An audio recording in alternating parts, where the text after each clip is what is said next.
अस्सलाम वालेकुम my dear students, उम्मीद है कि आप सब ठीक होंगे। आज बच्चों लेक्चर नंबर 17 है हमारा आई कम टू। आज के लेक्चर के अंदर बच्चों हम एक्सरसाइज नंबर 5 करेंगे और उसके अंदर बच्चों हम ये एडजस्टमेंट नंबर 3 आज इंशाल्लाह डिस्कस करेंगे, प्रीपेड एक्सपेंसेस। जो प्रीपेड एक्सपेंस क्या होते हैं? ऐसे एक्सपेंस जो आप एडवांस में अदा कर देते हैं उसको हम कहते हैं प्रीपेड एक्सपेंसेस। इसका आपने ट्रीटमेंट बच्चों क्या करना है?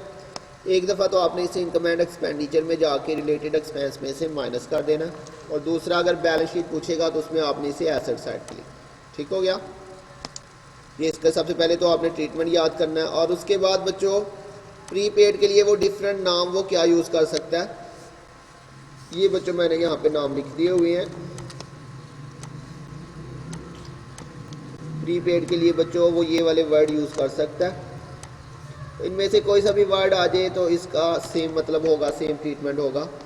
Prepaid, unexpired, paid in advance, unused या फिर related to next year, next month या नेक्स्ट पीरियड। तो इनमें से कुछ भी वर्ड आ जाए इन सब का बच्चों यही ट्रीटमेंट करना है। अपने एक्सपेंस में से माइनस कर देना और बैलेंस शीट में अगर पूछेगा तो उसमें एसेट साइड पे लिखना। ठीक हो गया? एक तो आपको ये वर्ड्स भी याद होने चाहिए और दूसरा उसका ट्रीटमेंट भी याद होना चाहिए। तो आज हम एक्सरसाइज नंबर 5 इंशाल्लाह करेंगे।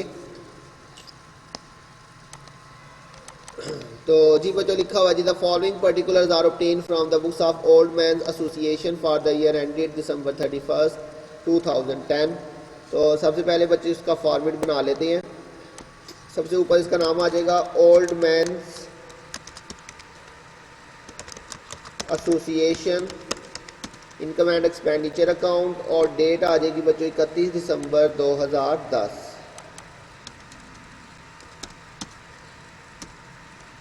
बच्चों एक्सपेंडिचर साइड पे इसमें बच्चों कौन कौन सी चीज़ें हमने नहीं लिखनी वो मैंने आपको बार बार बताई हैं। जो हमारे पास ओपनिंग बैलेंस है वो हमने बिल्कुल नहीं लिखना होता, और क्लोजिंग बैलेंस, ये दोनों चीज़ें हमें इनकम एंड एक्सपेंडिचर अकाउंट में नहीं लिखनी होती। इसके अलावा जो फिक्स्ड एसेट्स वगैरह आ जाएंगे, या जैसे कि ये लिखा हुआ जी फिक्स डिपॉजिट विद ABL, तो ये हमारा बच्चों फिक्स डिपॉजिट है। ये भी हमारा बैलेंस शीट अगर पूछेगा तो उसमें लिखेंगे, ये हमारा एसेट होता है। ठीक है, ये चीज़ें तो हमने बिल्कुल नहीं लिखनी। बाकी सारे एक्सपेंस है ये वाले, ये सारे हम लिखेंगे, और इसके अलावा जो एडजस्टमेंट्स वगैरह हैं इनसे रिलेटेड वो उसका भी हम इसमें रिकॉर्ड करेंगे। तो एडजस्टमेंट में उसने कहा हुआ जी annual subscription of the association member is 20 and 100 members are in arrear, ये बच्चों सब्सक्रिप्शन से रिलेटेड है। इसके अलावा municipal taxes were paid up to 31 March, तो ये म्यूनसिपल टैक्स से रिलेटेड है। तो बच्चों सैलरी की कोई एडजस्टमेंट नहीं है, ये आपके पास बिल्कुल सिंपली आ जाएगा 6000 सैलरीज, 6000। उसके बाद बच्चों नेक्स्ट है जी printing and stationery 600, printing and stationery 600 बच्चों ये आपके पास आ जाएगा। इसके बाद नेक्स्ट है जी बच्चों postage and telephone 3600, postage and telephone कितना बच्चों 3600। इसके बाद नेक्स्ट है बच्चों म्यूनसिपल टैक्सेस 3200, ये भी आपका एक्सपेंस है और इसकी एडजस्टमेंट भी है। म्यूनसिपल टैक्सेस मतलब जो शहरी टैक्सेस होते हैं। ठीक है, तो कितने बच्चों 3200, इसको मैंने इनर कॉलम में लिखा, और इसमें बच्चों ये एडजस्टमेंट भी हमने करनी है। इसने कहा हुआ जी municipal taxes were paid up to 31 March 2011। तो अभी मैंने आपको बताया बच्चों prepaid, unexpired, paid in advance, unused या relating to next period, relating to next year, relating to next month. तो ये बच्चों देखिए जी रिलेटिंग टू नेक्स्ट ईयर आ गया, ये 2010 है और ये हमने 2011 तक का पे कर दिया हुआ 31 मार्च 2011। तो बच्चों ये रिलेटिंग टू नेक्स्ट ईयर आ रहा है। तो बच्चों नेक्स्ट ईयर का जो म्यूनसिपल टैक्स है वो हमने 2010 में ही पे कर दिया हुआ है। अच्छा जी, कितने महीने का हमने जो है वो एडवांस में पे किया हुआ है? 31 मार्च 2011 तक। ठीक है बच्चों, तो ये देखिए municipal tax were paid up to 31 March. तो बच्चों 31 दिसंबर 2010 से 31 मार्च 2011 तक ये मंथ्स काउंट करते हैं, इसकी थोड़ी सी वर्किंग करते हैं। प्रीपेड निकालना पड़ेगा जब भी बच्चों उसने आपको जो कोई भी एक्सपेंस आ जाए, अगर हमने नेक्स्ट ईयर का कोई भी एक्सपेंस नेक्स्ट ईयर या नेक्स्ट मंथ का जो है वो पे कर दिया हुआ है तो बच्चों वो हमारा प्रीपेड होता है। अब इसमें बच्चों सबसे पहले हम देखेंगे कि हमने कितने महीने का एडवांस पे किया। हम क्वेश्चन कर रहे हैं 31 दिसंबर 2010 को, जबकि उसने पे कर दिया हुआ है कब तक, 31 मार्च 2011। ठीक हो गया बच्चों। तो ये कितने महीने का उसने एडवांस में पे किया, 31 दिसंबर, ये हमारी डेट है। और इससे आगे 31 मार्च, तो 31 दिसंबर गुजर चुका हुआ है, जनवरी फरवरी मार्च, 3 महीने बच्चों बनेंगे हमारे 3 मंथ्स। ठीक हो गया। तो 3 मंथ्स का हमने बच्चों क्या किया, एडवांस में पे कर दिया हमने। तो अब 3 मंथ का प्रीपेड निकालते हैं बच्चों, प्रीपेड।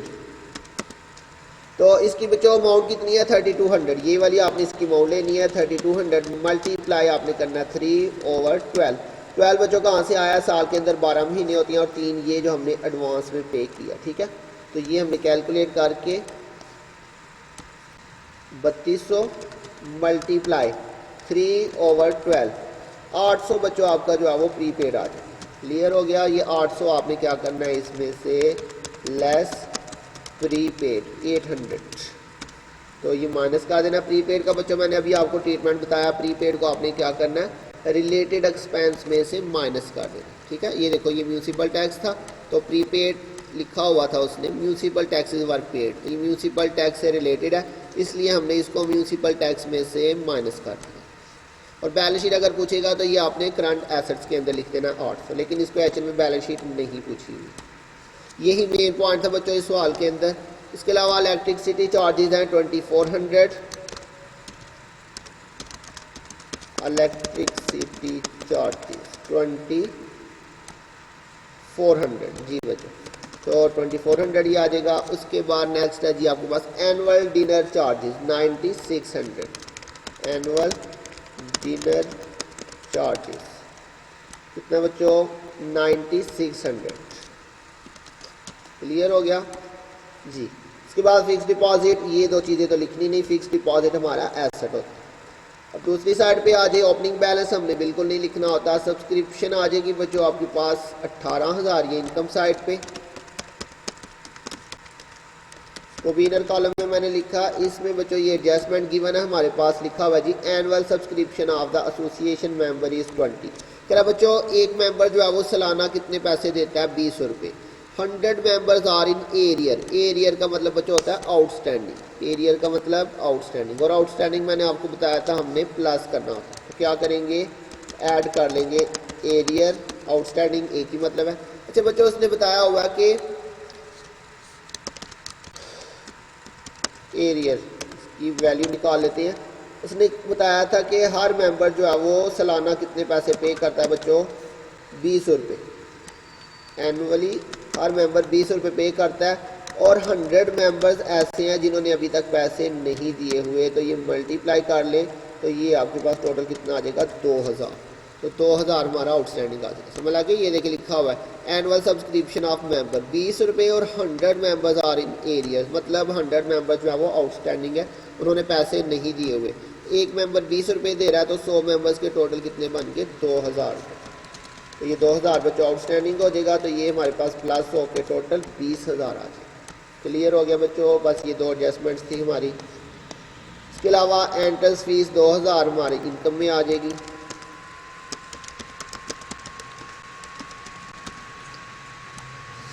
इसके बाद लाइफ मेंबरशिप फी 10,000 है, life membership fee 10,000।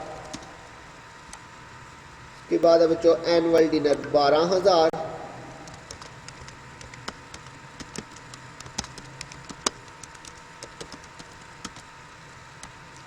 Annual dinner के बाद हॉल रेंट 6,000,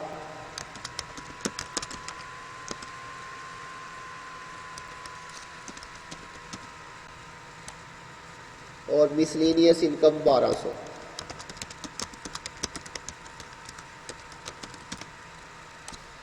जी बच्चों बाकी सारी चीज़ें हमारी कंप्लीट हो गई हैं। अब टोटल करते हैं। तो क्रेडिट साइड पे ये हमारे पास आ रहा है बच्चों 20,000, 2,000, 10,000, 12,000, 6,000 और 1,200। जी बच्चों ये हमारे पास क्रेडिट साइड का टोटल आ गया। और डेबिट साइड के ऊपर है जी हमारे पास 6,000, 600, 3,600, 2,400, 2,400 और 9,000। तो ये बच्चों हमारे पास डेबिट साइड का टोटल आ गया। तो क्रेडिट साइड का टोटल बच्चों ज़्यादा आ रहा है, इसका डिफरेंस ले लेते हैं पहले।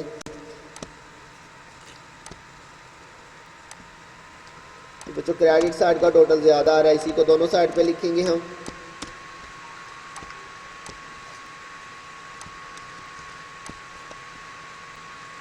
तो डिफरेंस बच्चों डेबिट साइड छोटी आ रही है, तो ये हमारी डेबिट साइड है, तो यहीं पे डिफरेंस लिखेंगे हम, इसका जो आ रहा है 26,600। और इस साइड पे मैंने बताया था डिफरेंस आएगा, तो उसे हम क्या लिखेंगे, सरप्लस।